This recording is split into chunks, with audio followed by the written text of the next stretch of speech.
Hello, everyone. This is BizChicks TV. This is the place where you can find tips and tools to help you do business better. We're here to help you run a profitable business that's fun to run and to take the hassle out of your hustle. And today I am here with my friend and co host, Miss Francine Gregory, real estate entrepreneur and tech diva. I'm Terralina from California Cover Ups, and we are the Biz Chicks. On Friday's the day that we live to talk tech in English. So Mhm. we're talking all about the wonderful things that are going on in tech today. We hope to be joined by Dr. Tachi, all the way from Florida. She's over in the clubhouse today. And by Terry Johnson online everywhere. She is coming in from New York City. We are just so excited. So let's get started this morning. What do you have for us today, Fran? All right, this day in tech history. The first story is going to be the Byte Shop opens, BYTE shop. Hmm. Paul Terrell opens the Byte Shop, one of the first retail computer stores in the world. Besides that important distinction, Paul Terrell and the Byte Shop are most famously known for ordering the first 50 computers from Steve Jobs and Steve Wozniak, Hmm. the fledgling Apple Computer Company in 1976. As the Wow. story goes, the Steves initially intended the Apple One to be a kit where buyers would solder together the chips onto the circuit board themselves.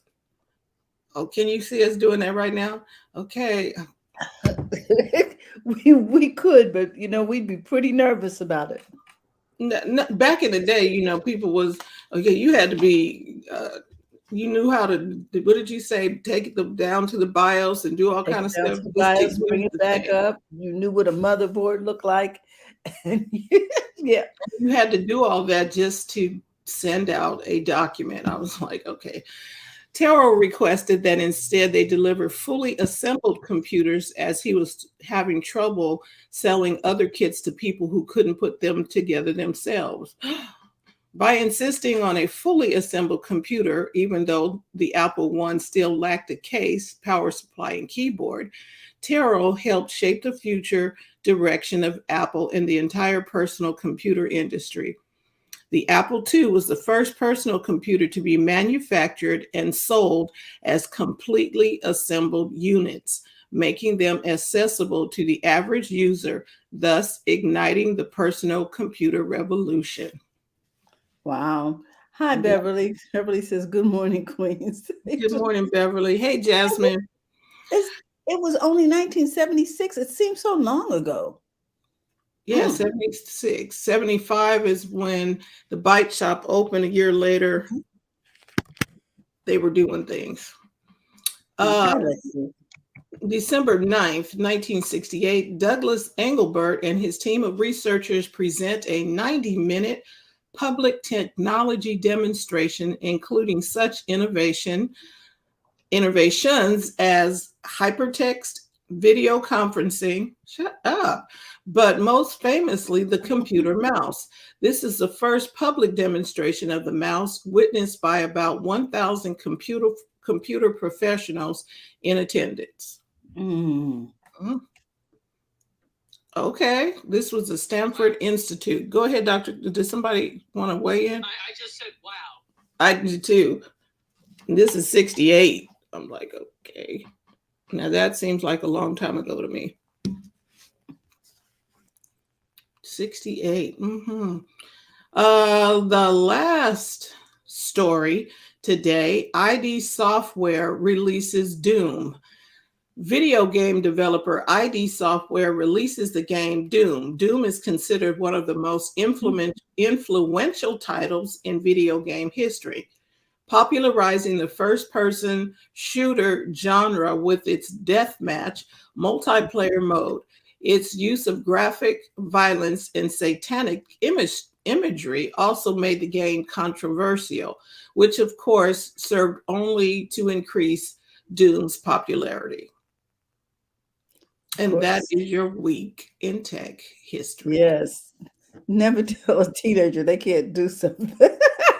They find a way around it. Okay, so they found doom and they got with it.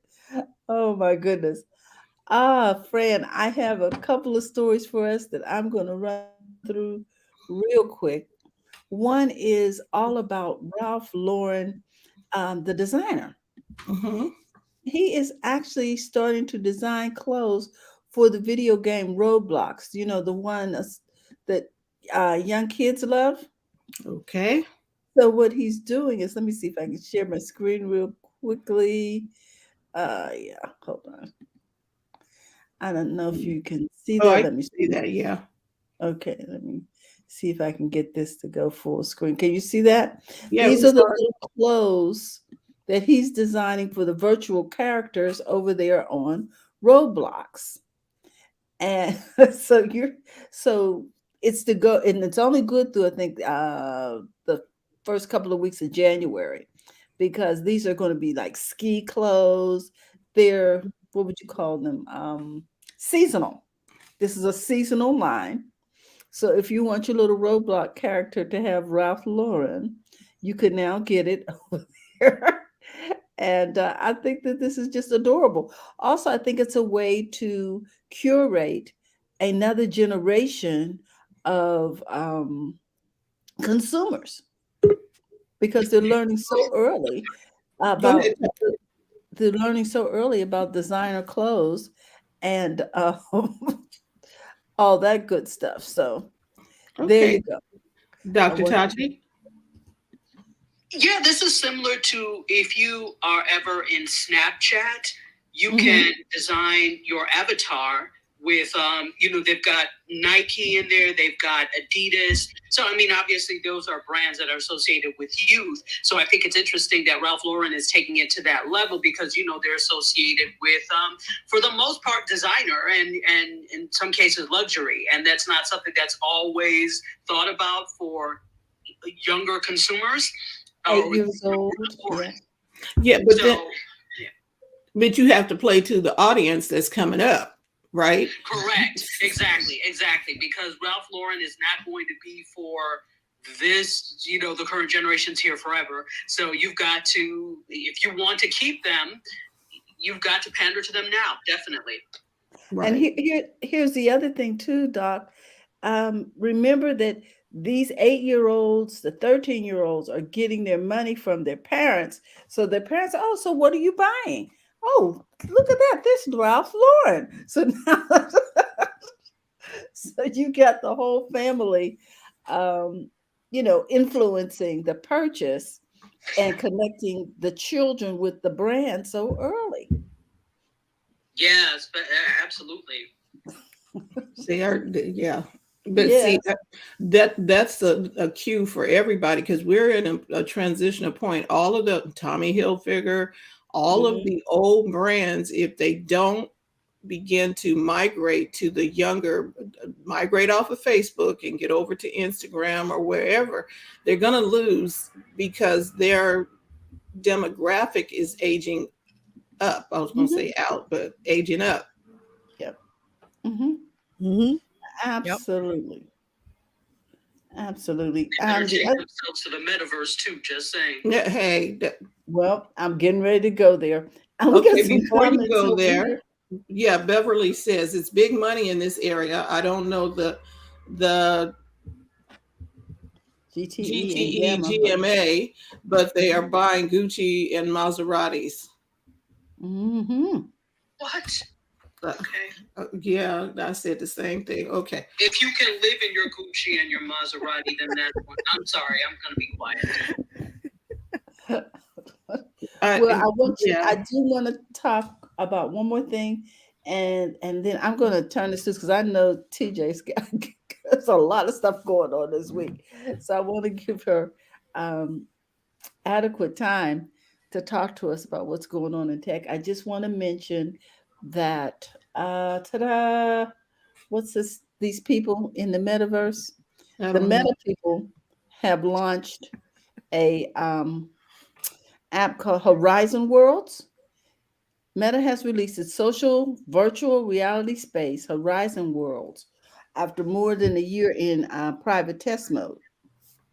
It's the first major such release since Facebook renamed itself Meta and announced its plans to build a metaverse of connected digital worlds.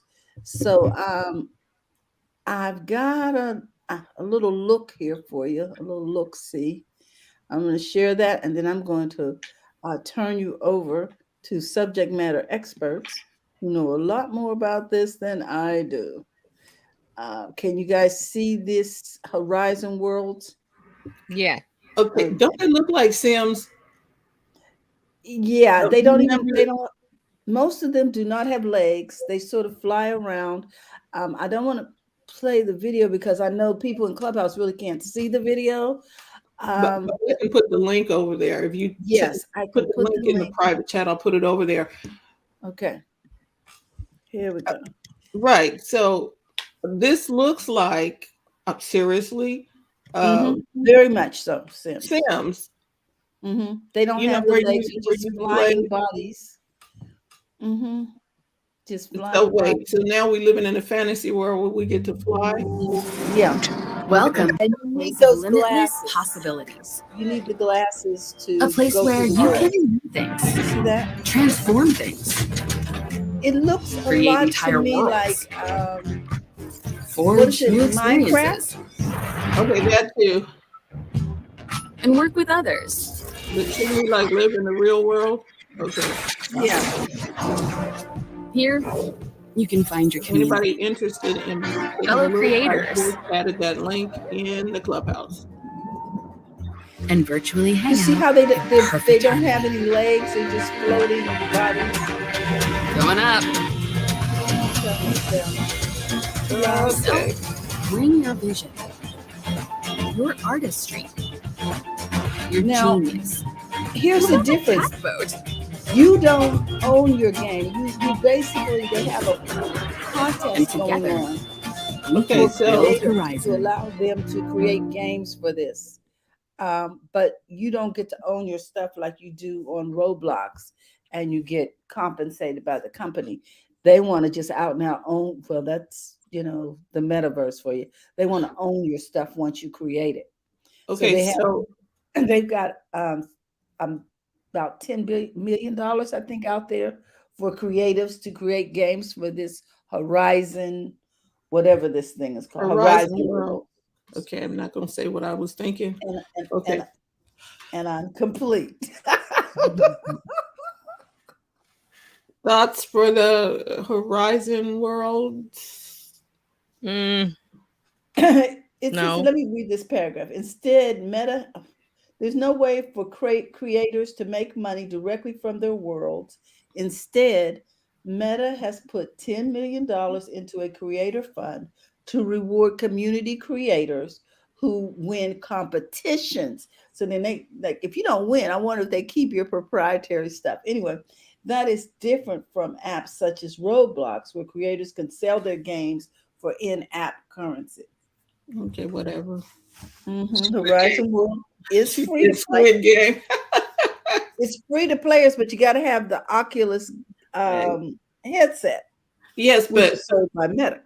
Right, but she did. Dr. Tachi said Squid Game. There's a movie on series on Netflix. Where these people are living in some other world, right? Right. Okay. Virtual world. Well, no, the point is that it's a competition. It's a competition. So basically, it's, you're playing these childhood games. You can't lose.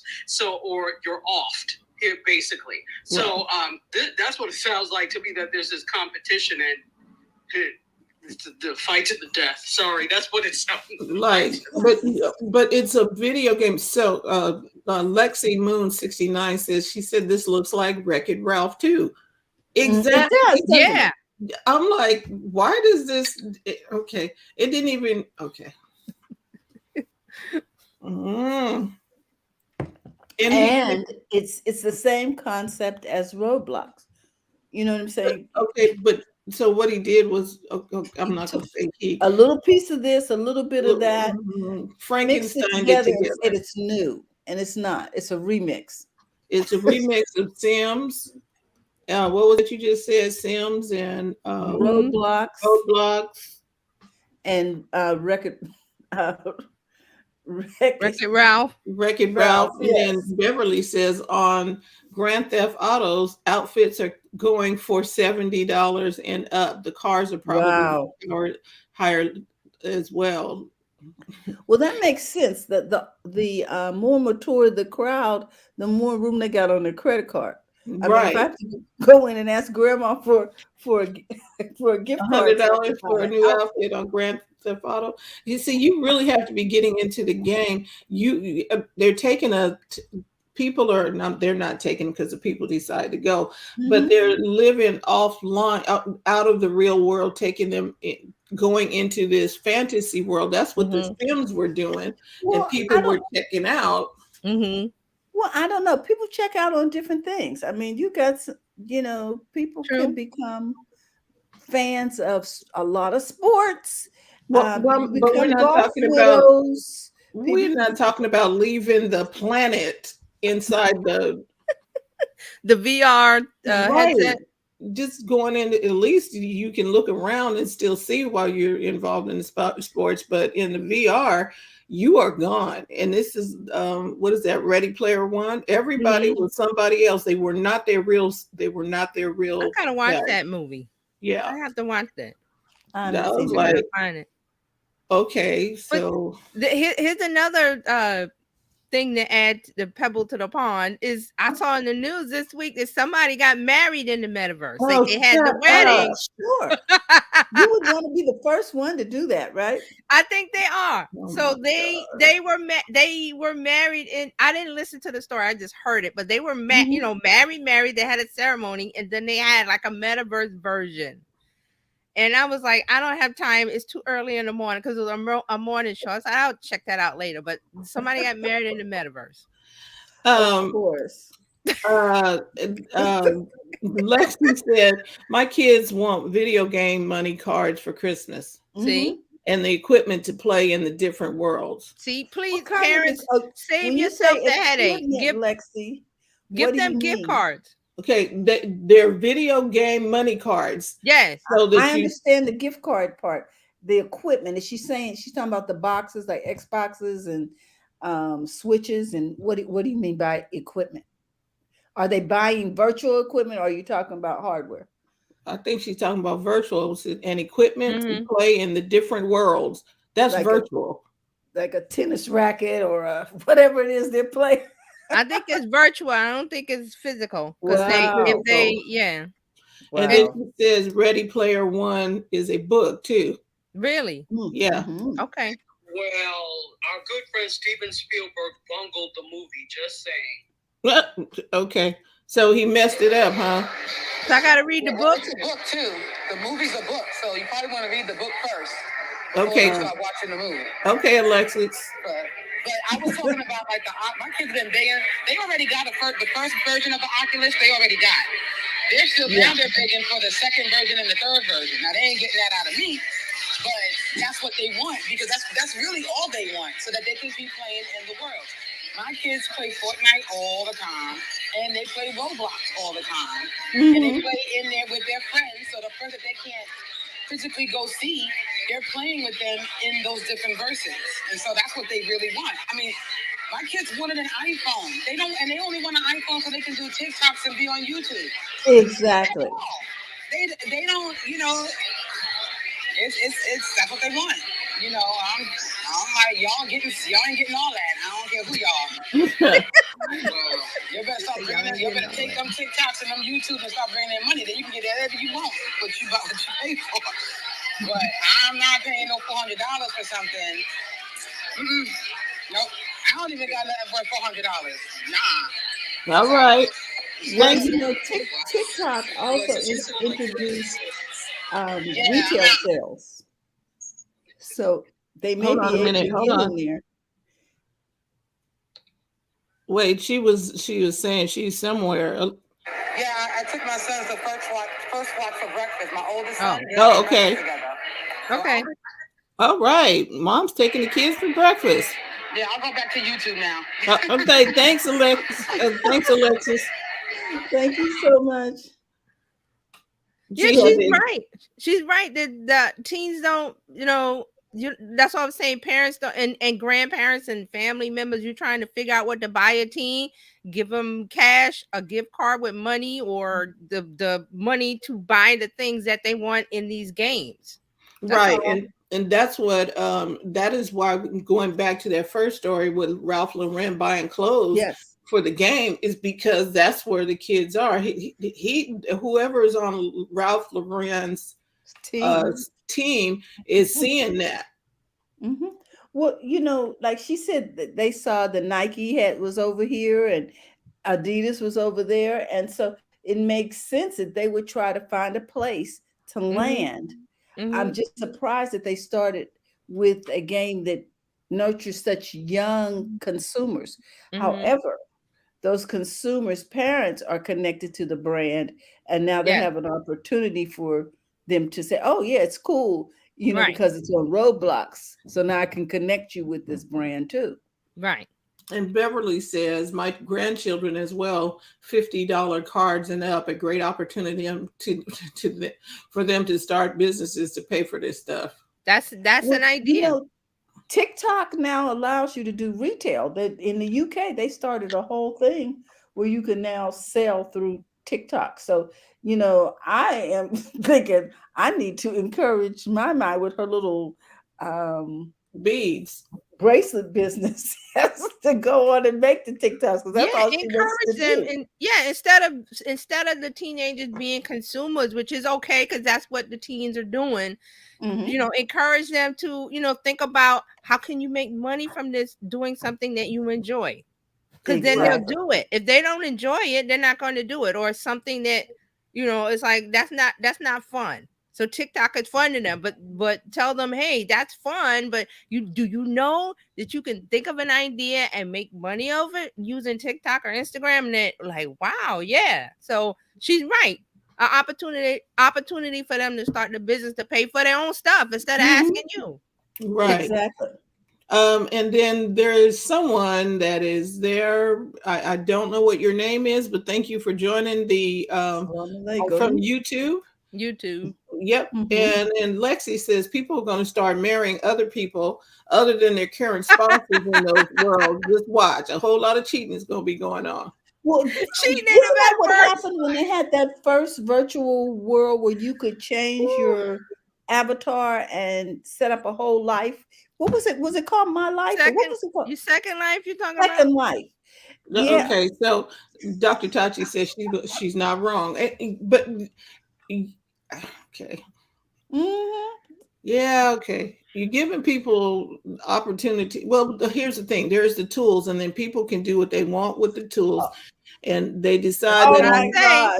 That's what I say all the time. A whole thing came through my mind that said you can have a virtual, what do you call it? Dating app inside the virtual world, and you can swipe left and right. It'll come with different people in the world. We have a comment here. They said, have you read Industrial Society and Its Future? No. I have not read the book. That name of a book? Is that a book? The title of a book? I mean. Yeah, is that a title of a book? I don't know. Yeah, let us know. Listen, I always say, and I say this about social media, it's a tool. It's like a screwdriver. In the right hands, it builds something great. In the wrong hands, it's a weapon. Same thing with this metaverse. Whatever we as people do in society, it will be done in the metaverse and beyond. So I just go, when I heard the wedding thing, I was like, okay, it's starting this metaverse thing. So okay. Exactly. And it is a book. Industrial Society and Its Future is a book. Okay, we'll check Thank that you out. for bringing that to our attention. Okay, TJ. I guess TJ's up next. Yeah. Before we go, I just want to say, TJ, you can get a flying car for $92,000. Really? But it only will fly for 18 minutes on the charge. It's electric. Okay, I'm out. Okay, wait. Mark has a comment. Hey, Mark. Mark, hey. Virtual dating is much more appealing than the real thing. I know it's probably cheaper, Mark. Because see now you can catfish all day long inside the metaverse. You can be who you want to be. Your avatar, you wanted to look like Halle Berry or Beyonce or there you go, or whoever. Can I say one thing really quickly? Yes, Dr. Tachi. So that we can give Terry adequate time. In order to have if you want to say a healthy virtual world or healthy metaverses or whatever you want to call them, you need to be right and together in this world. Right. So if you are you're just going to take the same mess from this world into the virtual world, which is not helpful. So I just want people to realize that it is not going to be a utopia, because it's the same fools from down the street that will be in these virtual worlds. Oh my gosh, say that. Cultivating healthiness and health outside of those worlds if we're expecting any difference inside the worlds. Mm-hmm. Agreed. We need a filter for to keep that foolishness over there and not bring it into the metaverse.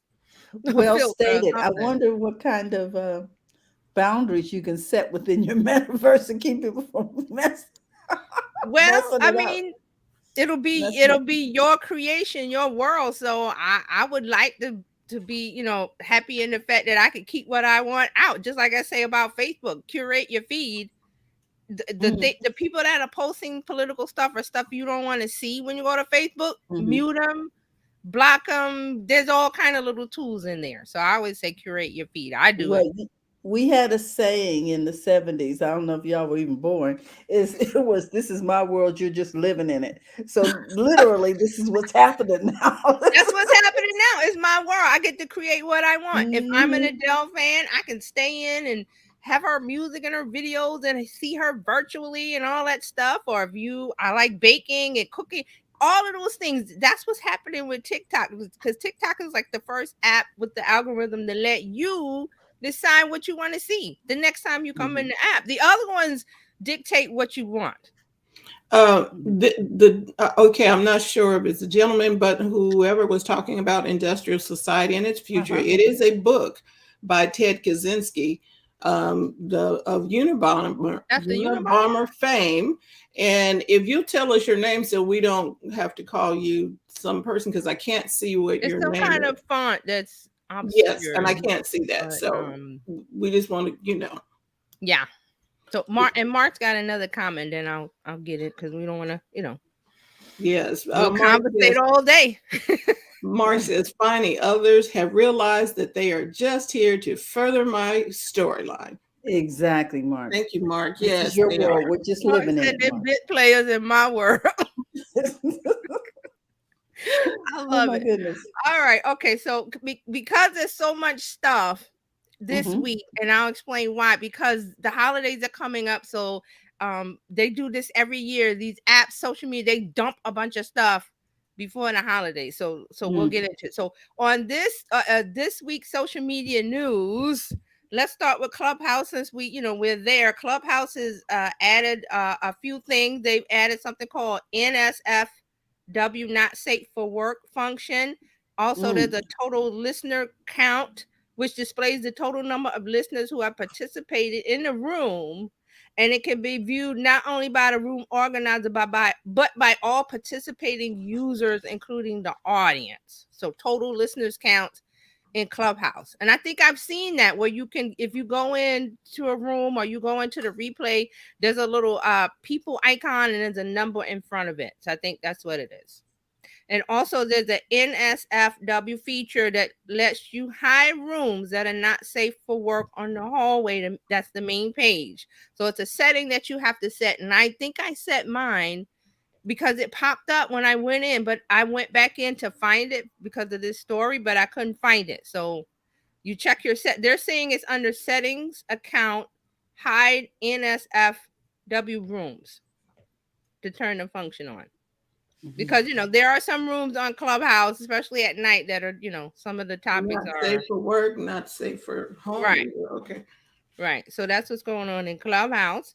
And let's move on to Snapchat real quickly. Snapchat has they've launched something called an Acts of Kindness initiative to boost the spotlight. Now, remember, the spotlight feature is the section where people were winning up to $1 million a day when they put their video in, and then Snapchat changed it because they were like, wait a minute, we're paying out too much money. So they changed it to, I think you have the opportunity to win $1 million a month or something. Well, they changed it to whatever. So they're trying to put this acts of kindness initiative to have more people create more video for the spotlight feature. Now, what they've done is they've joined up with the Kardashians to submit snaps of their acts of kindness to spotlight. And these are the ideas they're saying that the acts of kindness, making someone a homemade meal, cleaning up your community, or simply surprising your loved ones with some unprompted compliments. Creators have the chance to receive a share of the millions per month we make available for the top spotlight snaps. And especially for the Snapchatters in the US, they're having some kind of hashtag kindness challenge on the Spotlight trending page, showing how you spread joy by surprising a loved one with a compliment or a random act of kindness for the chance to win a share of $100,000 US dollars. So see how they've gone down from $1 million a day to, okay, it's 100,000. So they're paying us to be courteous and kind.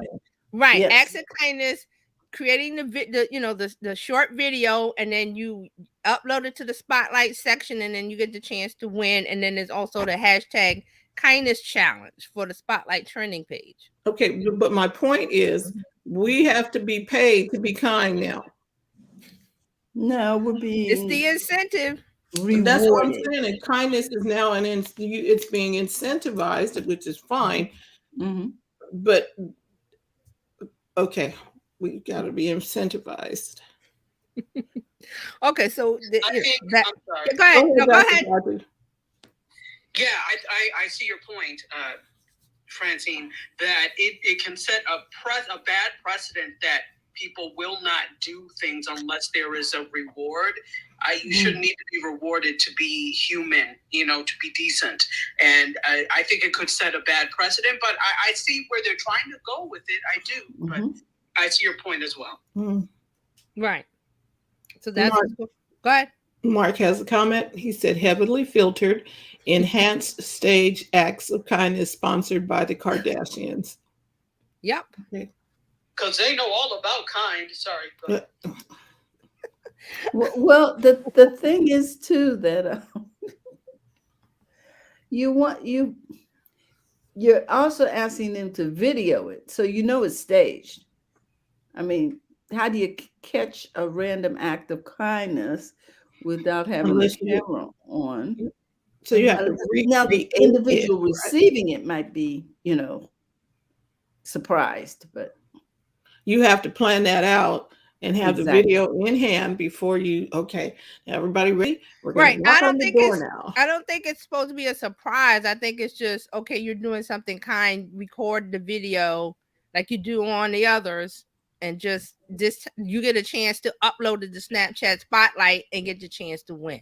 That's the way they're presenting it, but it could be construed by others as anything. As we said before, the tool in the hands of the person and their intent.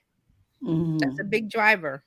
So, okay, so let's move on to Pinterest. Pinterest has acquired video creation and editing app Vochi or Voki, VOCHI or Vochi, however you want to say it. It's a new app. It came out earlier this year, and it has I took a look at it. It has like you can put different filters and different things, sparkly things on the video to stand out from the other videos that you could do on TikTok and Facebook stories and Instagram. So Pinterest wants to get into this pool of, okay, everybody's interested in TikTok. That's where the attention is. So we got to be TikTok-like. All of the apps are doing it. So Pinterest has bought this app in order to put the tools inside of Pinterest. So when the creators make videos, they can have these little features and, have their video look different. Mark has a comment regarding the kindness. Okay. He says, I'm recording myself, leaving comments for you all right now. I'm kind. See? You're welcome. Bless you, Mark. See, Mark, it makes sense. The check is in the mail, Mark. Thank you, Mark. All right, so let's move on. Twitter Twitter has done some things. Speaking of buying apps, Twitter buys a Slack competitor called Quill. You may not have heard of it. It's a messaging app just like a Discord or Slack, where there's team communication in a closed environment. Excuse me. Again, a new app. This one launched in February. So Twitter has bought it. They haven't said anything about what they're going to do with it, if they're going to incorporate it into Twitter or Twitter Blue. We don't know, but they bought this app. Also, Twitter is and speaking of TikTok, here we go. Twitter is testing a new, and this is the title, new TikTok-like full screen display for the Explorer tab. That is the tab on the phone, on the mobile app that has the magnifying glass. I'm thinking search, but it's magnifying glass icon. When you go there, you can search on Twitter. So they're testing it as a reformatted TikTok like full screen display, which they didn't have before. Full screen display means TikTok scrolling up and down instead of the other way that they had it before. Okay. So they're testing this in certain countries, not in the US yet. So it's not here with us yet. And also, Twitter is testing optional one-time content warnings for sensitive posts. So you can warn your followers if you are posting something that contains nudity, violence, or other potentially upsetting content. But why would you want them to do that, Twitter? So they're letting them do the warning. Like, so you can put this on your content before someone sees it. And also on Twitter, you can have a setting that not show you sensitive content. It won't show it when you're scrolling, but you can tap on it and see it. So I guess that's tying into it. So they're saying there'll be a new flag icon in the image editing interface, which you can access by tapping on the 3-dot icon that appears at the bottom right of a photo when you add one to a tweet. So Jack Dorsey leaves, and we now can have explicit photos on Twitter. There's some off-color stuff on Twitter. As far there's a lot of porn stuff there that I found in my act. I was like, wait a minute, why is this here? Because okay. Yeah, Twitter, you're supposed to be blocking this. Why is this stuff here? See, and they're allowing it by putting this little thing on there. I was like, why? How about just not allow it? So the warning, that would work, right? So the warning is going to say the tweet author flagged this tweet as showing sensitive content. And they put that on the image when you tell the app you're sharing something sensitive. But why should they be able to share it? But this is Twitter's thinking. Okay, who was that other company that was that industry had OnlyFans? Was that it, where they were going to shut it down? Yeah. Okay. Mm-hmm. Yeah, OnlyFans. Because they want to get away from their humble beginnings and turn into something more family friendly. But did that work? No. Okay, but then Twitter, who was family friendly, sort of, kind of. Now they want to morph over to what was it called? OnlyFans is doing. That's it, OnlyFans. Okay. All right. So that's Twitter. I'm making sure I got everything before I get to the two big ones of Instagram. There's no TikTok news this week. I don't know. Maybe they'll have something next week. Because again, this is like the dump before holiday vacation when people are not working. So they try to dump all of these features. Facebook did a big one with a whole bunch of stuff. So Instagram has been on the news this week because the head of Instagram, Anna Masari, I never know how to say his name because I'm not watching it on TV.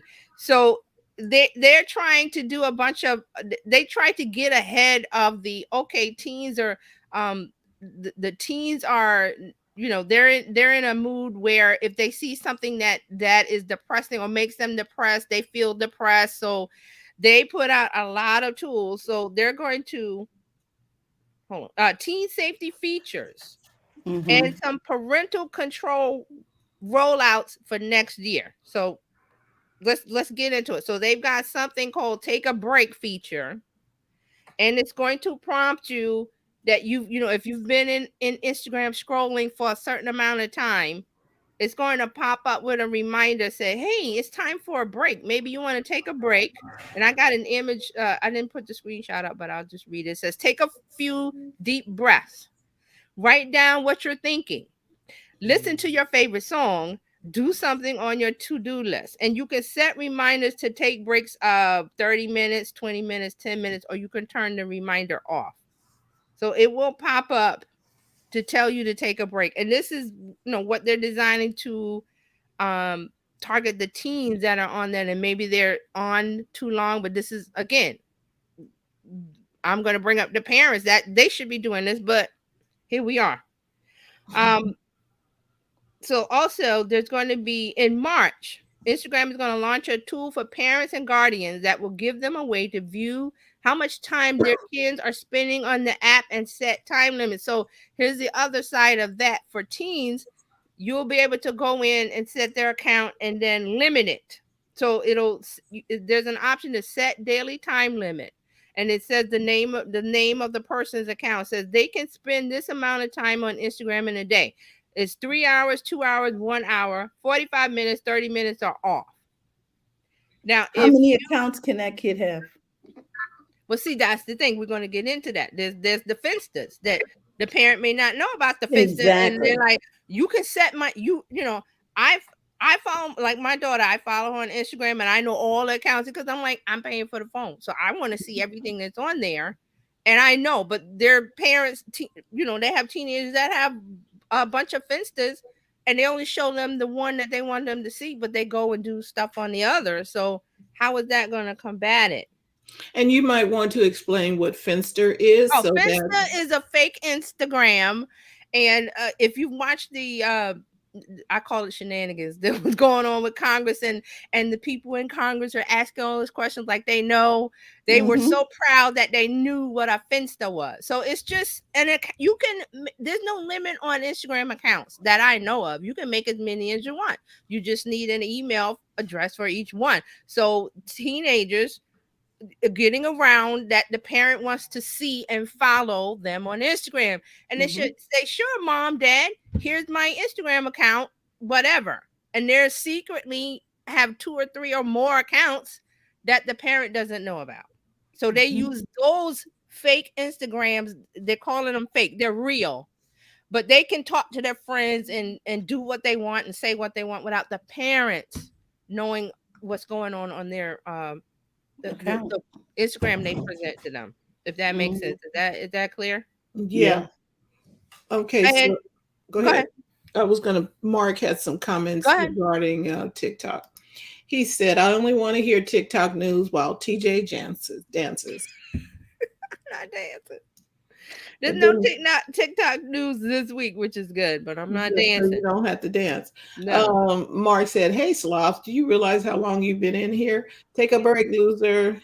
So now, see, this is the thing. If you've got an iOS device, this is already in your in the iOS ecosystem. Right. It is already there. Your screen time and and you can set it. Yeah, you can set personal time, focus time, work, sleep. And you can set each app to, you know, things. It will pop up, remind you that you might want to, you can set all that. But Instagram is putting it in there for teens specifically because they're in hot water with Congress. Right. And other parents who are going, oh, my kid is. And I'm like, make them take the Instagram app off or take the phone. You take the phone and do Yeah, what's wrong with that?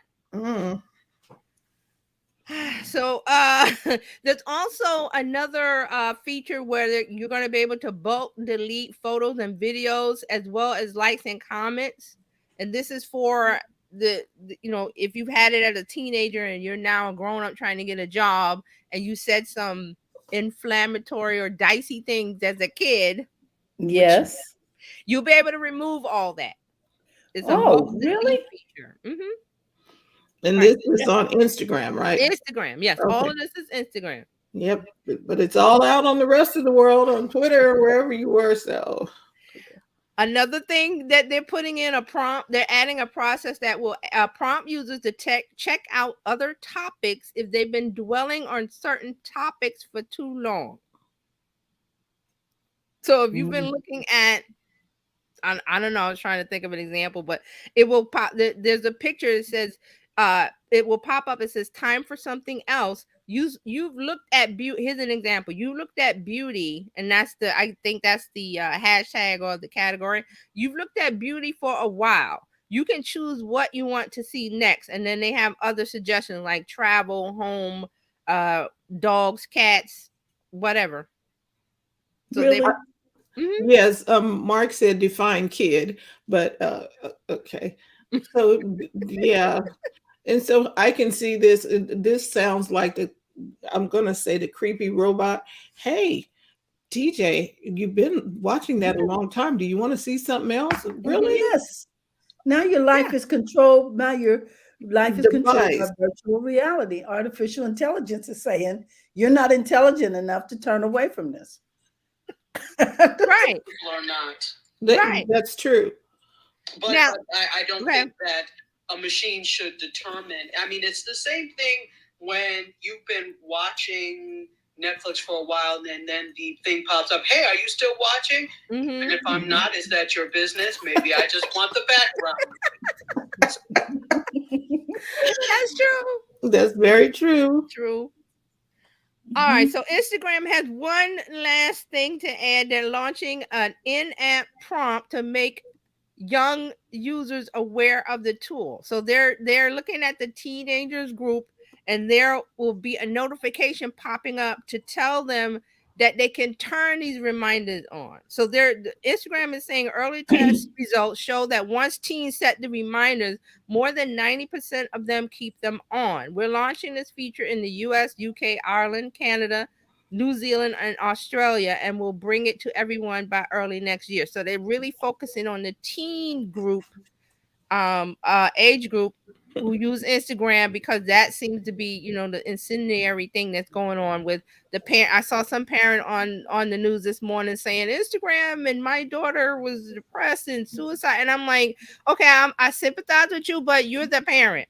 Okay. You're the parent. You should know your kid, and if you see them on this Instagram all day, take it away. Tell them they got to get off. You're the parent. So here we are. Okay, Terry had her hand up. Go ahead. Terry Austin. Oh, she might be frozen. Is she frozen? Yes, can you hear me? Now we can. Okay. All right. So the kid is on Instagram, and they're saying that most kids who turn it on, 90% of them keep it on. How many actually turn it on? 2? Because they're probably not going to turn it on. They're not going to turn that on. Are you serious? That's like telling them they can't have a hall pass. If I got the hall pass sitting on my desk at school, I'll go anytime I want. Yep. Okay, so that's just my opinion. As a teenager, I don't think I would voluntarily monitor myself. Here we go. And that's what Instagram is up to. So they announced all of this because they knew that their CEO was going to be on the hot seat with Congress. So they said, "Oh, we had this in the works for a long time." No, you just came out with it. No, this is for Congress. It's not for. That's it. It's for Congress. It was not for the Congress. Y'all happy now? We're going home. They weren't going to do this. They weren't going to do any of this until the whistleblower said what she said, and now we're here on this road because they don't want to be sanctioned or reprimanded or all of the things that could be fined. That too. So they're trying real hard, peddling, trying to. We've got all these features to help. Yeah, okay. Dr. Pachi, go ahead. Yeah, you're absolutely right that this is for show for Congress. If you ask me, like you all were saying. First of all, half of Congress knows not a damn thing about any of this. Not even just half. Let me go further with that. 75%. And it probably is even more. I'm just being nice. So the issue goes back to this, because they're even talking about with the metaverse, needing to have, I was reading something yesterday about needing to have some regulation there, similar to rules with the internet, etc. But the problem is that the rules that we see now that came with the internet came too late. They didn't do anything about it until it was already a wild, unwieldy animal, and there was nothing we could do about it, really. And so now they're spending a whole bunch of time trying to reel things back in. So it goes to say that not only do we need younger people in Congress and in government, we also need people in Congress and in government who understand technology and that technology makes the world run. What ends up happening is they go back to their constituents. Oh yes, we're doing this. Oh yes, and they're not doing a damn thing. And even if the ones who try, it is so difficult to get things done. And I don't want to turn it into a political conversation, but it is in a sense, because all of that starts with having a legislative branch that understands. I release the mic. I agree with you. And that's functional. Yeah. I agree with Dr. Taj. She's absolutely right.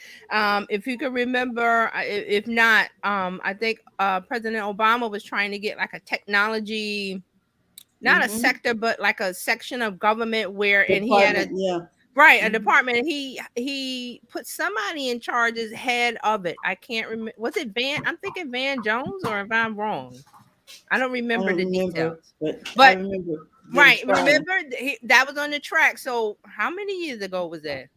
I want to say 12, more than 12.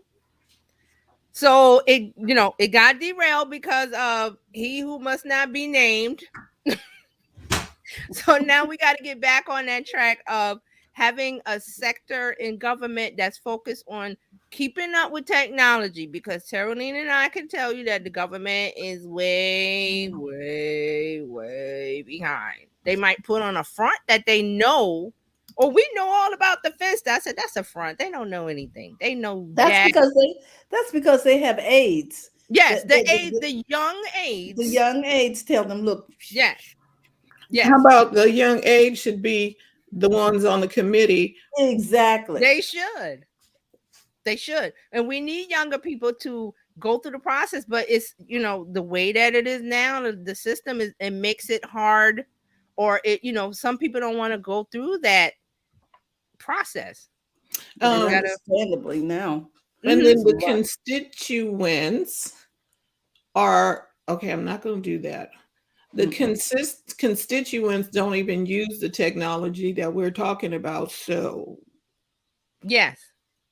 So they go back and tell the constituents that we're doing blah, blah, blah. And they're all yay, but they're not addressing the problem. It's all smoke and mirrors, people. What you're seeing on TV, that's why I didn't watch it. I didn't listen. I was like, they kept saying it. Oh, the head of Instagram is going up before Congress like it's a big deal. And I don't even remember who it was. I don't even know their names. Talking about fence. I'm like, sit down. I know. Okay. Is there no, Dr. Tachi was laughing. Oh, okay. Yeah, they don't know. They don't know. So it's a scary prospect, and I try not to think about it. All right, so let's move on to Facebook/Meta. That's what I have them listed, because I'm like, I don't know who they want to call themselves. Okay. All right. So Facebook is testing a bill splitting feature in Messenger. No, this test is currently limited to the United States. So they're testing split payments, a free and fast way to share the cost of bills and expenses. So you'll be able to charge your friends in a group chat or from the payments hub in Messenger. So in a group chat, you'll hit the get started button to initiate the payments, and then you can choose to divide a sum of money evenly or decide what each person owes. You can also choose to include yourself and add a customizable message. The money will be sent through Facebook Pay, and after you submit your request, it will be sent to the group's chat room. So they're adding split payments. Okay, so here's the thing. Do we even trust the fact that I'm not buying anything through Facebook Pay? No. I'm not giving them that kind of access. See, there's already Venmo and all the others that allow, you They go are out with a late group to of the friends to party. dinner and you split, everybody settles up later. You can do that in Venmo. So I guess Facebook wants a piece of the pie. They do, but they're not trusted to take the pie. They are not trusted to carry the pie. So no. That's right. That's Facebook's main problem. It's been their problem since Cambridge Analytica. They have a privacy trust issue and they're ignoring it by doing all these other things. So I don't want Facebook. I don't want you nowhere near my money. Exactly. I do not want to look down and see this big bite out of the pie. All these teeth marks in my pie. The big teeth marks in my pie. So Facebook they're delusional. This name change, this metaverse, this, they keep throwing, they threw out a bunch of stuff today. I'm like, no one trusts you, Facebook. Fix that. But they don't want to. So here's the thing about trust. You can lose it. It takes about 50 years to establish it. It can be destroyed in 50 seconds. Yep. It takes a really long time to establish trust. They have not established trust, nor do they even have the signs that they want to establish trust. Yeah, I don't think they really care. They don't. Zuckerberg has said, not in these words, but he said he's not concerned with your privacy. He's not. And the actions speak that for years. So any device or thing that they bring out right now that has anything to do with money, I'm not doing it. Because if you don't take care of the privacy issue, womp. And they got mad at Apple because Apple locked stuff down from them. Apple's protecting Apple. Like, nope. We don't want anything to do with that. Right. So now you want me to trust you with my bank account. Well, it's not only my bank account, but now you want me to tell my friends to get in there with me. Yeah, all the friends are gonna get hacked or whatever happens. Yeah, exactly. So when you jack my account, now you jacked all my friends. Connected, right? And they're looking at me crazy. Okay, so we're gonna wrap up with Facebook. There's two more things. So Facebook has a professional mode. It lets creators monetize their own profile page.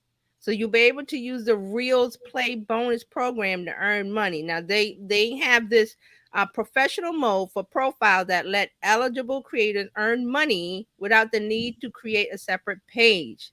So this is part of their that $1 billion investment that they're trying to get for bonuses for Instagram influencers and Facebook influencers. So they're trying to keep people on the apps and not go to TikTok.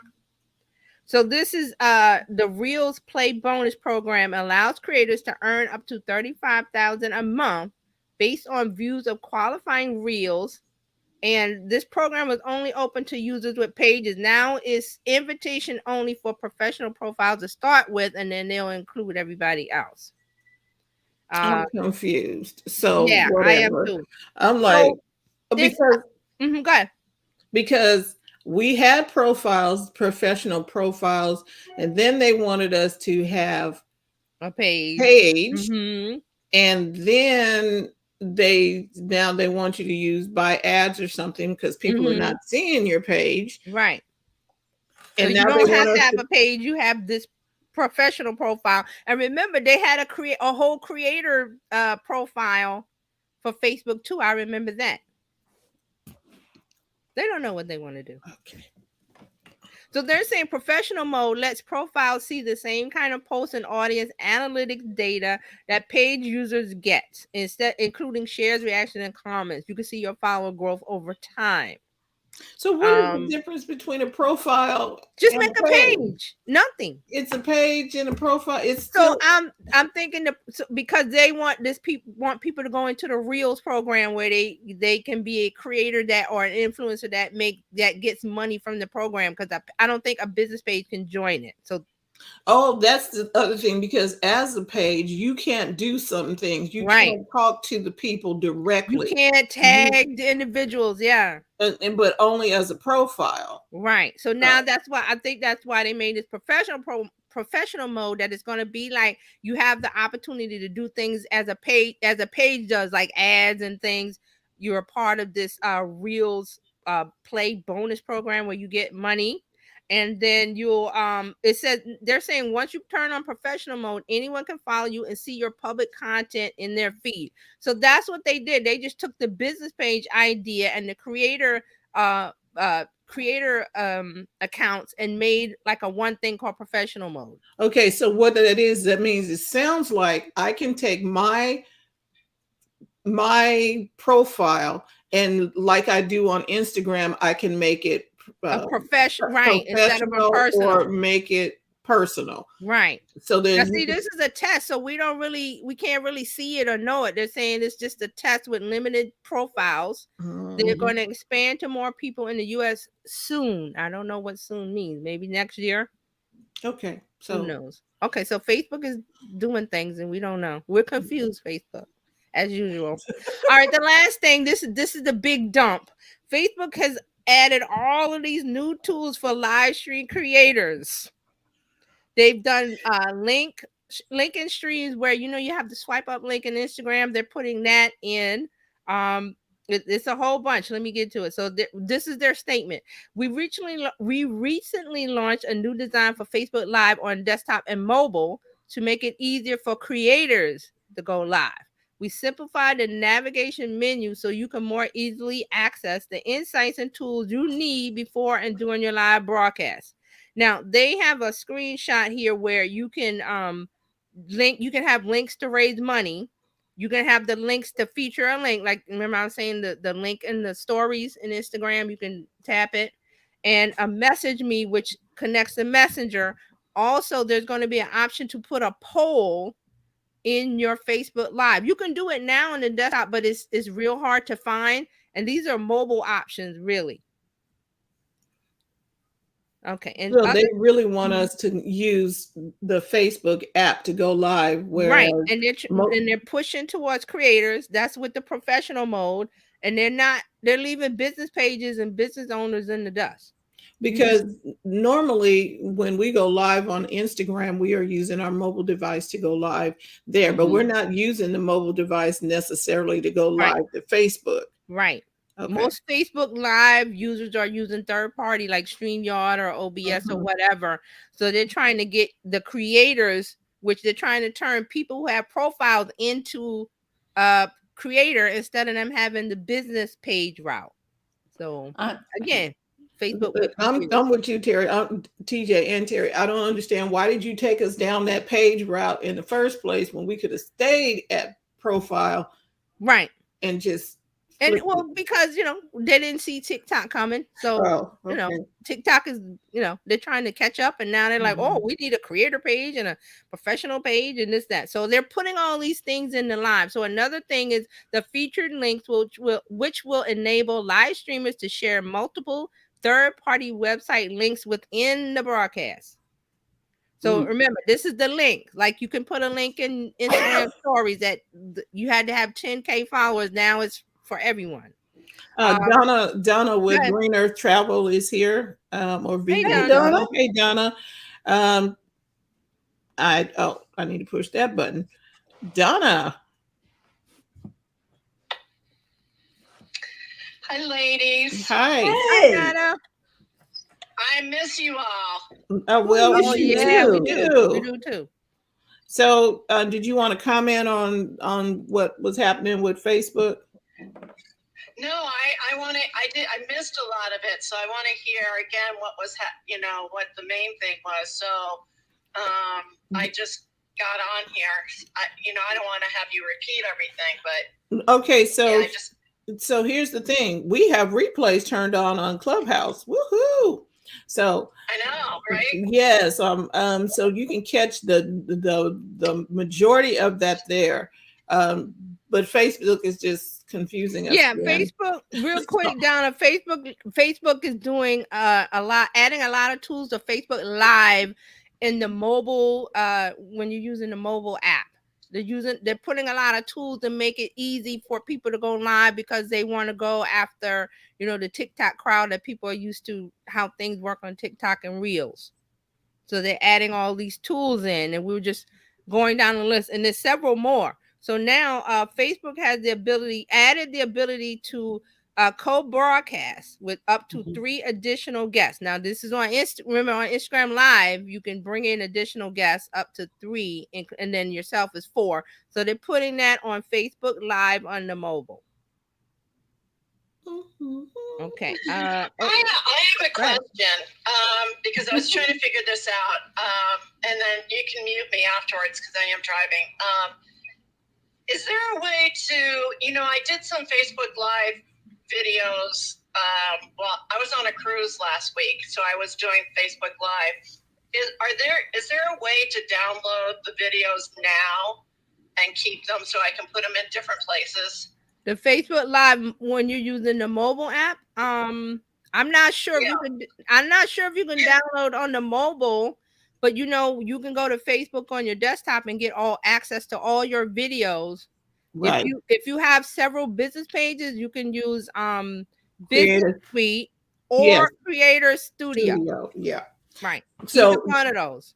So you definitely have your videos, but accessing them on your mobile is the question. But you do have them on desktop. Right. So you'll either go to business. You either go to the business suite, because and I'm saying this because I have access and I manage several pages and I go to the desktop. It always prompts me to go to, it says you're the manager of several pages, go to the business suite option, or you can go to Creator Studio, which is I think is business.facebook.com/Creator Studio. It's a weird way to get to it. And again, Facebook is confusing it for us. They're confusing it for us. I don't know why they're doing it. If you ever get there, it's a good tool to use because you can see all your content. If you ever get to Creator Studio, you can see it everything. Dr. Tachi had a question. Yeah, so can you, because I almost never go live natively to Facebook because I'm using, an encoder. So very seldom, and it's been a while. Is there a setting where you can have them where you can download to phone or save to your phone, like with Instagram? You're saying in the mobile app, right? Facebook app. Yeah. Right. I don't know because I like you, we rarely go live using the mobile app. So I think Facebook is putting these things in for us to go live on the app. I do believe you can. I'm going to do a test, but I do believe you can save that video to your phone. Okay. I'm gonna test that. Yeah, you used to be able to do that, but I didn't see it, when I was doing it last week. So I have to test it again because I'm going on another cruise next month. Right, but see you having a Facebook account, if you have access to a desktop or a laptop, you can all your videos are there, even if you did it on mobile. And then you can download it to your from there. Download it to wherever you want, pretty much. Right. So I have a tablet. I don't have a laptop. Okay. Well, you know what? That's okay. I would say this. What you could do is try, instead of using the mobile app on your tablet, go in using Chrome to just sign into Facebook. The browser. See if you can see if you can download it that way. If you can get access to the desktop features that way, because often you'll be able to, but so don't use the app, actually sign in on Chrome on the browser. Yeah, that's a good idea. Thank you, Dr. Tachi. It's excellent. Yeah. Any time that you want to access desktop features, you're going to need to go in on the browser and not use the apps. I do that with some other things because, like my real estate stuff, if I go in through the app, I'm very limited. But if I go in on the using the URL on the browser, I get a lot more functionality. Right, because you're logging into your Facebook account versus using the app. And thank you for that, Dr. Taji. That's a good idea. That's a good idea. All right, so there's a few more things that they're pushing out. So they're bringing out live stream notification to Facebook stories to help improve your discovery from wherever you're broadcasting. So they're going to be highlighted at the top within the stories bar, at the top of the news feed. They're also going to add badges to help streamers recognize their top supporters in the comments, and a new front row experience to further highlight fans. So these tools are for if you're doing your live stream mobile and you have people that, you know, they always follow you. And I've seen these badges. They say top fan or top badges. I've Or seen them on the desktop. anniversary follower and all kinds of stuff. There'll be an option for you to highlight those people on the front row to give them more recognition and make them feel special because they're following you all the time. Also, there's a new Spotlight Conversations post option. Now, this one I'm confused by. It's about highlighting or spotlighting a response to your post. And it's supposed to help make it easier to follow conversation threads on posts, on comments on posts, is what I'm seeing on the screenshot. So there'll be an option for you as the person creating the post on Facebook. It'll say it'll say join Spotlight Conversation. And then once you do that, there's a tab next to your name that says host. And then there's a tab next to the person that you invite to the Spotlight Conversation as a guest. So again, confusing stuff. They're testing this out. I guess they want to have like a better way to thread conversations in the comments on posts on Facebook. This is their official read on this. With Spotlight Conversations, you can have an engaging comment-based discussion with your chosen guests. These conversations will appear as posts with two separate comment sections, one for you and one for your guests, and one for everyone else who wants to follow along and discuss. Spotlight Conversation enables you to engage in a focused space while also expanding your reach to a broader audience. Make it more confusing, Facebook, why don't you? All right. And the last thing that they're announcing, a bonus program for Facebook Live creators. Again, this is another program where you'll be able to pay creators. As a creator, you'll be able to get money going live on Facebook. So this is similar to, Instagram has one, Snapchat. We talked about the Spotlight. YouTube has a creator fund where, you can get money by doing daily videos and stuff like that. So they're doing this live funding program is invite only, and it's going to begin soon. And that is the last update for Facebook. And that is the end of this week in social media news. Woo wee. Is that the money thing that you're talking about? Is that kind of like what Clubhouse does, where you can collect money from people? No. These programs. Okay.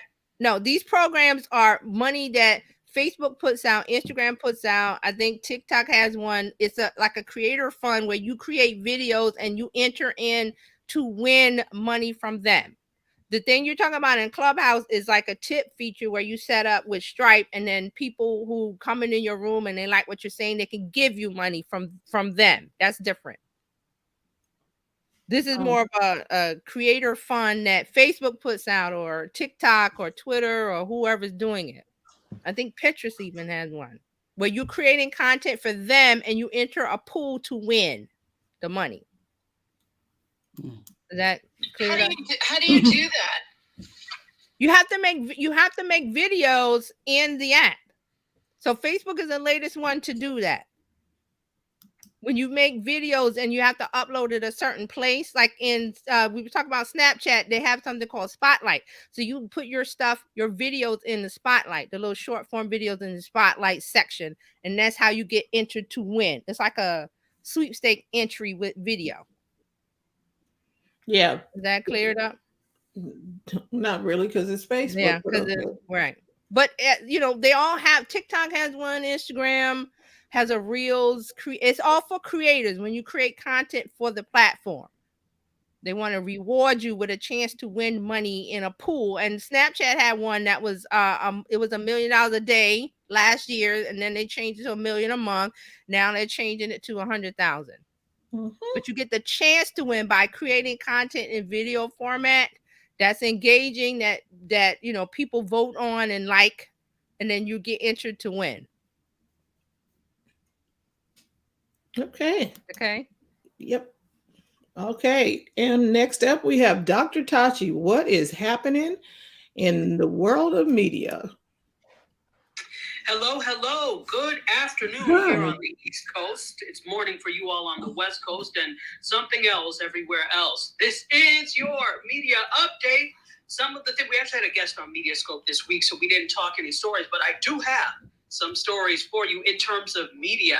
Let's talk about, now we've been talking about movies. Every week I have something to say about movies. It's just so interesting to me for some reason. So the Universal movies, all of them, are going to debut on Peacock 45 days after theater release. So remember, I was talking about how all of the theaters are basically looking to, all of the production companies are probably going to go back to respecting this 45-day window between when they release them in theaters and when they go on streaming. So 45 days after theaters, Universal is going to release everything that's theirs on Peacock. Now, remember, Peacock is NBC and NBC is NBC Universal. And they just made this announcement yesterday. And this for them is actually a new theatrical windowing model by taking everything exclusively to Peacock as early as 45 days after the theatrical release and the video on demand release. So this is going to start the new 2022 film slate, and they're planning to put Paramount's titles like A Quiet Place Part 2. I never even saw Part 1, so whatever.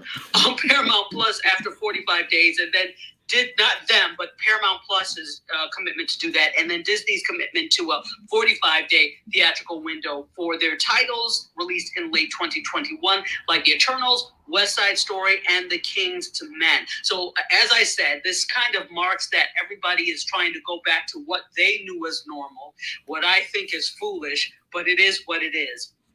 So, what will remain to be seen is how much money they're betting on the fact that people are going to go back to theaters and they'll want to see these things so badly that they have no choice but to see it in the theaters because they don't want to wait the 45 days. We'll see if that's the case, if people actually end up going back to the theaters or they just are like whatever and wait the 45 days and streaming ends up being big. So they're going to they're trying their darndest to go back to the way things were.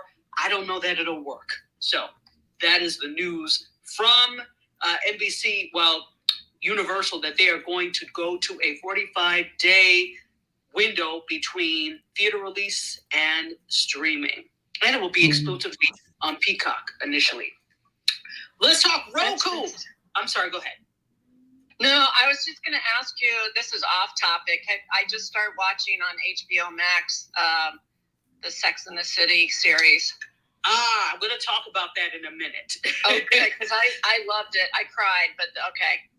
Yeah, we're actually going to talk about that in a minute, and it's something related to it, and it's also kind of a tech story as well. We actually on TV channeling are going to do a review of that, so that'll be I think we're recording that today. So yeah, I have a story about that, Donna. It's hang tight. So let's talk a little bit about Roku. Roku's stock has popped on a multi-year agreement with Google. Now, I don't know if you remember that Google was kind of in a fight with YouTube and they threatened to take all their toys and go home. They said, we are going to pull off YouTube and YouTube TV off of Roku. So, and basically it was a carriage fight, and that caught the attention of Congress because remember, Congress says, Congress, uninformed Congress has been on a mission to rein in the big four in terms of tech. So, of course, they were watching this like vultures on meat, if that makes any sense. So they said this. So Roku stock actually closed 18% up on Wednesday after they announced that they had reached this multi-year agreement with Google to keep YouTube and YouTube TV on the platform. They say this: we're happy to share that we've reached a deal with Roku to continue distributing YouTube and YouTube TV apps on Roku devices. This is according to Mariana De Felice, who is a YouTube spokesperson. Quote, this means that YouTube customers will continue to have access to YouTube and that the YouTube TV app will once again be available in the Roku store for both new and existing members. They're pleased to have that partnership that benefits our mutual users. So this avoids a blackout, which could have really led to significant customer defections for Roku. I know that, I watch on every device, but when I want that big experience, I'm usually watching YouTube on my television, which is through the Roku app, right? So, no, go ahead, sorry. No, yes, we are agreeing with you. Yeah, absolutely. So that could have been something that, these devices are not terribly expensive. Somebody could have said, because most people probably have both. Like I also have a Fire Stick. So, it's like, okay, if it's not there, I'll just watch it on the Fire Stick. That's not a good thing for a platform. So the fact that there is an agreement is a good thing for them, a multi-year agreement. Fantastic. Let's keep going. And speaking of Sex in the City, Peloton creators and by the way, the Sex in the City reboot is called And Just Like That. Mm-hmm. So Peloton stock is actually down this morning, 12%, since the premiere of HBO Max's And Just Like That, the Sex in the City sequel. So how is this connected? Well, in episode 2, this is a spoiler, so Donna, you might want to. I know, I saw it. That's why. You watch it? Okay. It is a spoiler. Okay. So this is going to be a spoiler, but I won't say who. Okay. So in episode 2 of the revival, there's a character who dies after suffering a heart attack while riding the Peloton. Wow! Somebody actually used the name. Wow. And somebody actually dies. So, and I knew that was going to happen. I'm like, look, somebody's dying in this one. I know that. So, after suffering a heart attack, a character, and I won't say who, dies using the Peloton. And just like that, their stock dropped more than $5 per share. Wow. I'm like, people, it is fiction, but it doesn't matter because consumers will see things and it's the same thing. Remember on This Is Us, when the crock pot actually set the home on fire. Mm-hmm. Now, it was a faulty crock pot, and it was a crock pot from the 70s. But did not sales of crock pots go down because of that? Mm-hmm. Ooh, yeah. Exactly. Go ahead. Sorry, Terry. No, go ahead. No, you go. I was saying yes. You're right. So, yeah. So the thing is, it's interesting how we take these things that are fiction, that are stories that somebody came up with, and they affect our everyday behavior. So Peloton's shares were priced at $40.47. They closed Wednesday at $45.91 per share. So, yeah, sorry about that. So Peloton has actually spent the past few hours, past 48 hours in damage control mode. Mm-hmm. So, wow. They did a good job. I read it. They did a good job with damage control. Yeah. They'll bounce back. Peloton will bounce back. Give it a couple weeks. It'll be fine. They will. These things generally don't stay long. Yeah, they don't stay. You have good people. Go ahead. No, you're right. It's going to bounce back. So it's because of the shock of people loving that character and the way that it happened, that people, you got to have an outlet. So they're mad at Peloton. Like, come on, people. Now, this is just on the other side. If I'm owning Peloton, do I have to give them the rights to use my name in this movie? Or this is an excellent point. They did mention Peloton, because they showed a bike and they mentioned the Peloton and they talk about the instructor. This person loved the instructor, so they were like, oh, so they do mention it. So maybe Peloton knew about it beforehand. Well, of course they knew about it beforehand. Well, so just similar to what I was talking about, I did a whole moment thing about Alpha Kappa Alpha sorority and Insecure Right. Making characters members of the organization who are not members of the organization. Right. And now there is legal action that has been being taken by Alpha Kappa Alpha Sorority Incorporated against the show. I don't know if it's just the show or if it's the show on HBO Max. Mm-hmm. So what I said with this is that it is a brand. Alpha Kappa Alpha is a brand, and just because you think you can use it because you want the characters to be that doesn't mean you can. They are trademarked and they're marked, and they spend an awful lot of time doing things. So I don't know. I can't say that I know whether or not they got permission to do these types of things. Sometimes writers, trying to be in the world of the character, take things like, okay, this character is drinking Coke, this character is doing things, but what they have to realize is they are also brands. If their brand or product is shown doing harm to a character or something, which can have irreparable harm to the company, and they didn't get permission, they probably could sue. So you have to be careful.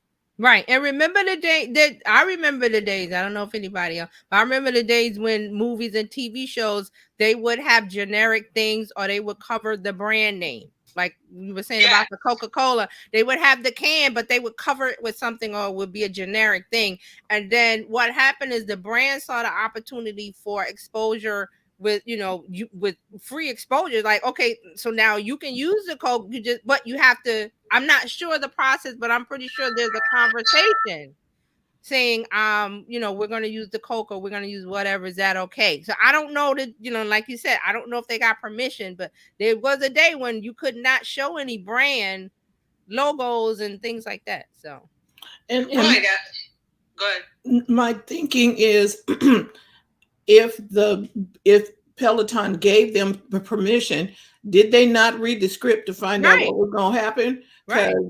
I'm like, that is going to be not good for us. Right.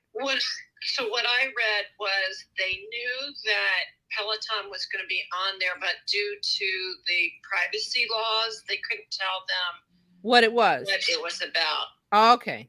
Okay, but hey, but that's Dr. Tachi, you can tell me if I'm wrong on that or not. But that's my brand.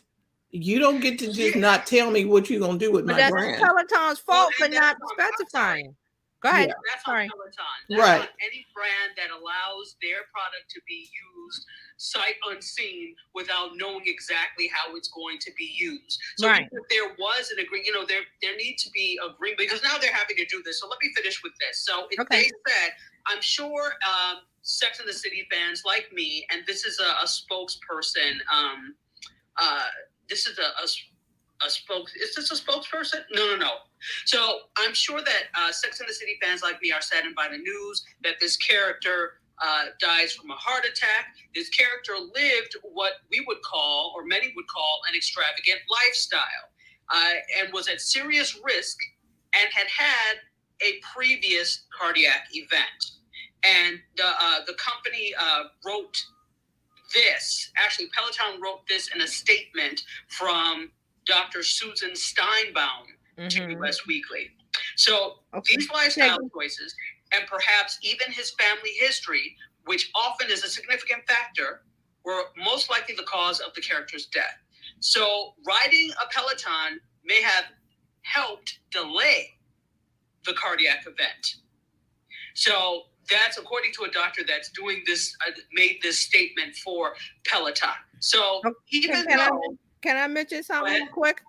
So in this is the first episode that it happened. So in the second episode, there is a discussion about why the person was on the Peloton, and then it was said that they had been cleared by their doctor to use the device and to exercise and whatever because it was good for the heart. So I don't know what Peloton is putting out, but then the show was putting out something else. So it's, it's a back and forth.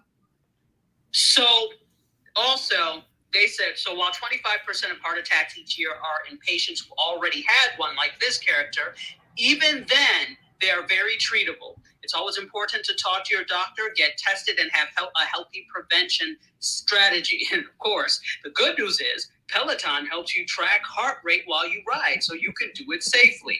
Okay, they were not going to let that go without doing in what good Peloton does for them. And that's the smart thing to do is if your brand is caught up in some kind of negative situation like this, is always to try to spin the positivity to say, hey, well, we do this and that and that, and that's fantasy and fiction. But in real life, Peloton, so that was real smart of them to do. So however, it should have happened on the front end, and you look and see what the script is going to be about before you just agree to let your name be used. Yeah. Because they already have, remember, they're already dealing with a PR nightmare because of the child deaths by not having that stop key on their Peloton treadmills. Yeah. Right. And remember last Christmas, they ran an ad that upset people a lot.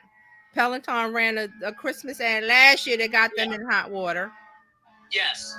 Yeah. So they're already dealing with PR nonsense. So this doesn't help. So that's your fault. If you know you're already dealing with an image problem and you need to do damage control, not putting yourself in situations that are going to. Now, again, this is that they didn't just start filming this. So we can say that when they made this agreement, stupidly, they probably had already been filming for quite some time because they wrapped this a little while ago before the character, what's the one that passed away? The one that played Stanford, played Stanford. I can't remember his name, but he was the character Stanford. Right. So they had already wrapped this well before he passed away from cancer. So we could say that this has been wrapped for a little while. These episodes have been wrapped for a little while. They probably didn't anticipate this one right after the other events because they kind of all went, at the same time. But that's also the problem with not anticipating the future. Right.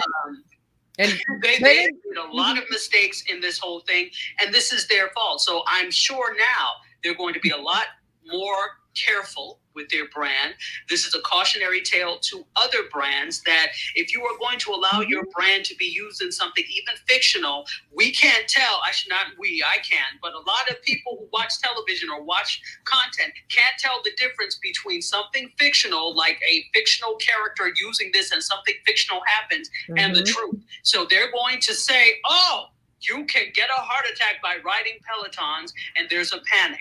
Most people are not going to sit there and use common sense with that, or some people are not. But those some are going to overshadow the ones with common sense, unfortunately. Right. So lesson learned, hopefully. Right. And see, somebody in Peloton didn't do the due diligence, got so excited. Oh, we're going to be on the hottest show in the season because, Sex and the City has a big community.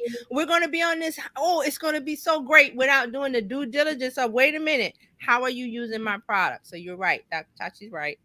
Somebody got overexcited about being on the new show. Absolutely. That's good. I still loved it.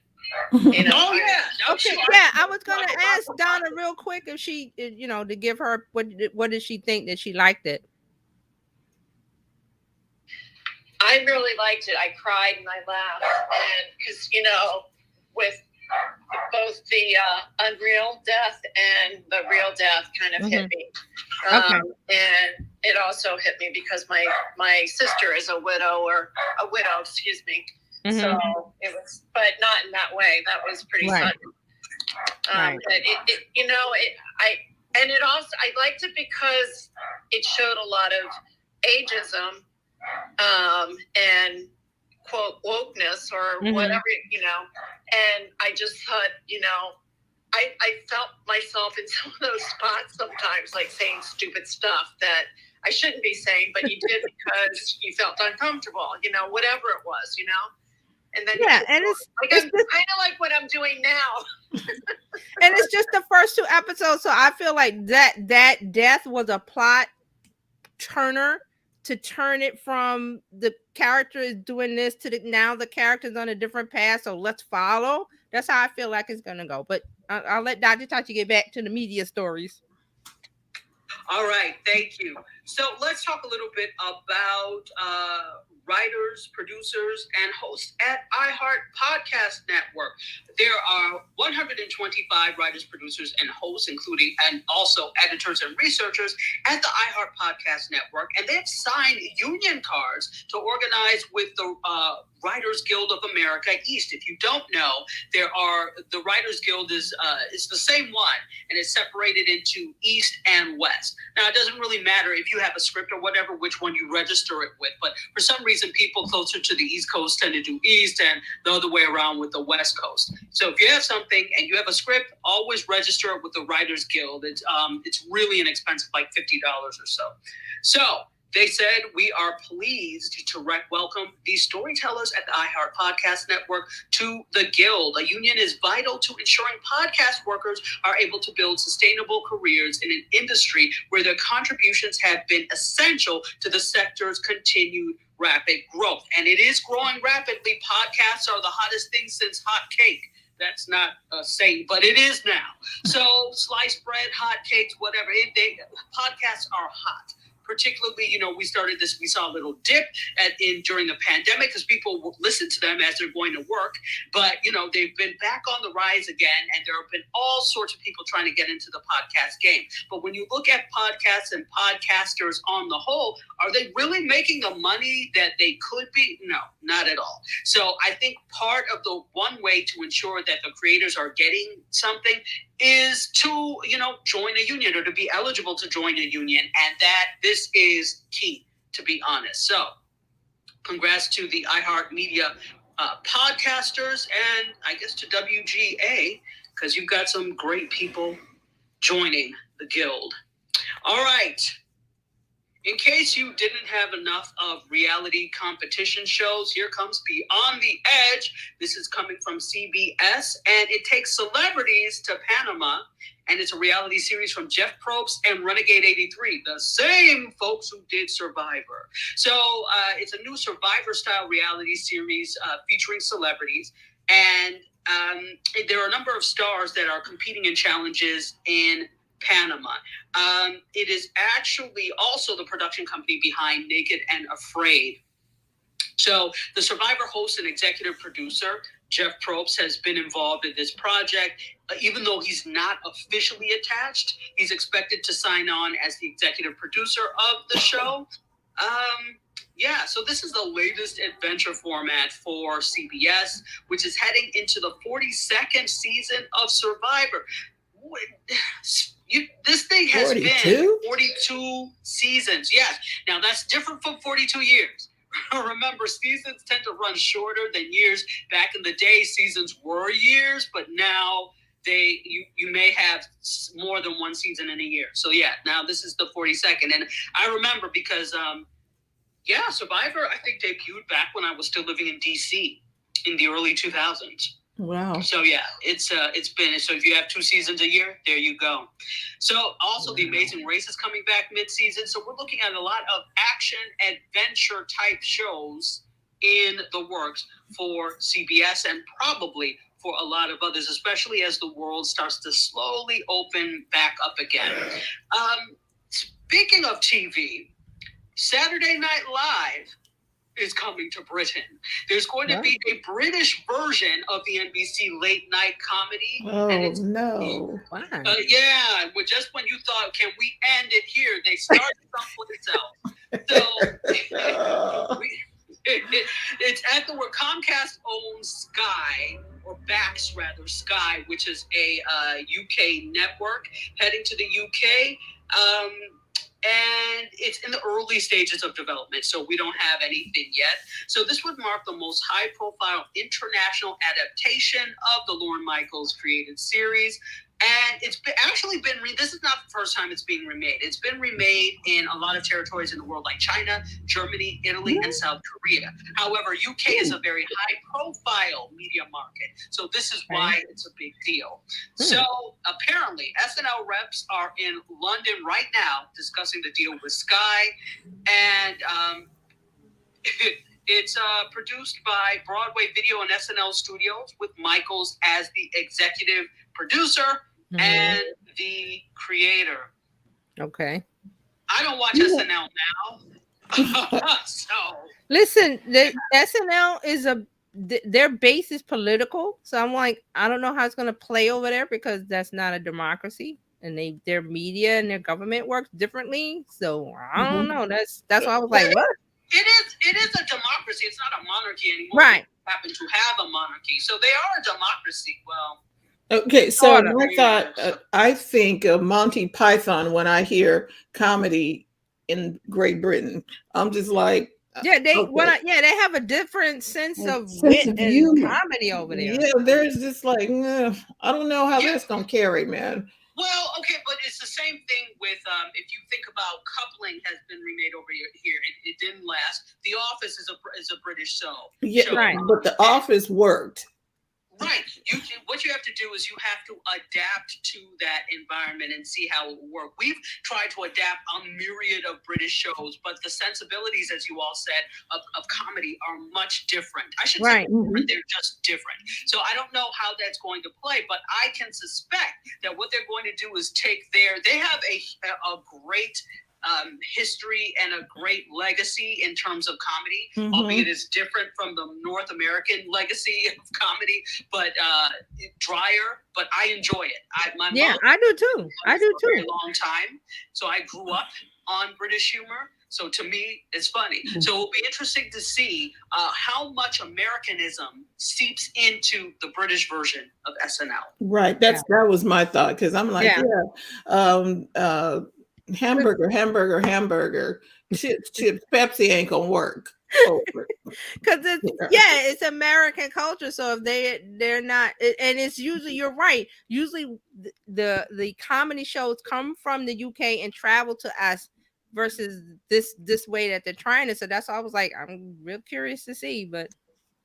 Yeah, so look out for it. I want to hear a review when it finally does debut. I'm interested to read the reviews and see what the British crowd or what the UK crowd, thinks of it.